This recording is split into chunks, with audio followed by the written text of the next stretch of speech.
wala. Ma'am, may mga nagwe-welcome pa rin sa labas eh. Hindi namin masimulan magputol ng puno, baka mabagsakan sila. Ano ba yan? Hoy! Sa semento, sa bulsa, gutom sa masa. Sa bawat puno na pinutol, bawat palay na hindi inani, kayo ang may kasalanan nito. Lupa para sa magsasaka, gubat para sa bayan. Ang lupa ay hindi laruan. Ang lupa ay dugo ng magsasaka. Buhay ng bawat Pilipino. Sa masa. Stop! Magandang tanghali po mga farmers. Ito pong papeles na ito na hawak ko ang patunay na hindi na kayo ang nagmamay-ari sa lupaing ito. Kaya kung ako sa inyo, magsilayas na kayo. Putulin ang puno. Hindi kayo mapayag. Pero ma'am, delikado pa po eh. Wala akong pake, basta putulin mo.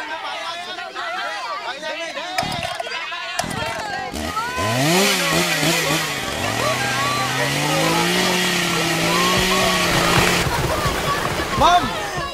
Ma'am! Tabi, ma'am! Ma'am, tabi!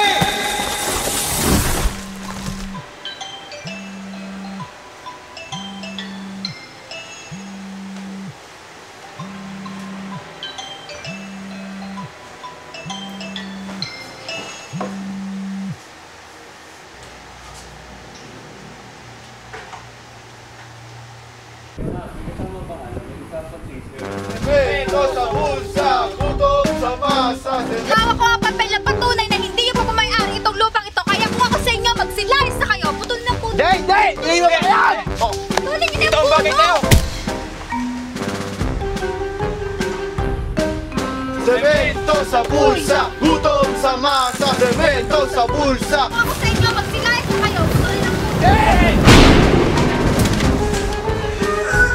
Ano ba to? Ito na naman. Semento sa bulsa, gutom sa... Stop! Ma'am, tabi, ma'am!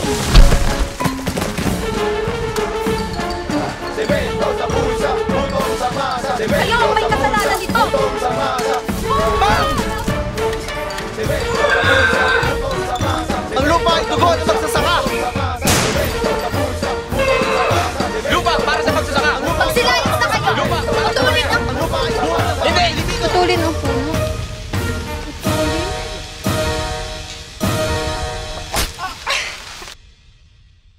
Maybe this is not just a nightmare.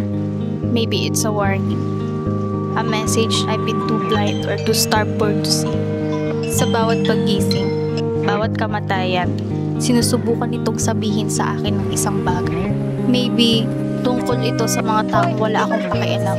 Inuutos-utusan lamang na para wala silang kwenta.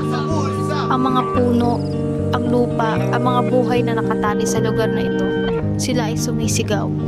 At ako, masyado akong naging abala sa pagpapanggap na walang daring. What if this is my second chance? Not just to survive, but to finally change. sa bulsa, gutom sa masa. Semento sa bulsa. Saglit lang po. Ako po ay humihingi sa inyo ng paumanhin at pasensya. Alam ko pong mali. Kayo po talaga ang may karapatan sa lupain ito. Kaya ito pong hawak kong papel. Wala na tong bisa ngayon. Dahil ngayon, alam ko na. Isa ako sa mga dahilan kung bakit nagkakaganito ang ating kalikasan.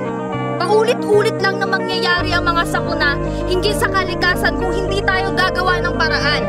Pagguho ng lupa, pagbaha, pagkakaroon ng mataas na heat index, polusyon at marami pang iba. Ito ang mga sakunang dulot ng ating pagiging pabaya. Kaya simula ngayon, imbis sa mga bahayan ng aking ipapatayo, ay gagawin ko itong sakahan. Di lang ito para sa inyo, kundi para sa ating lahat.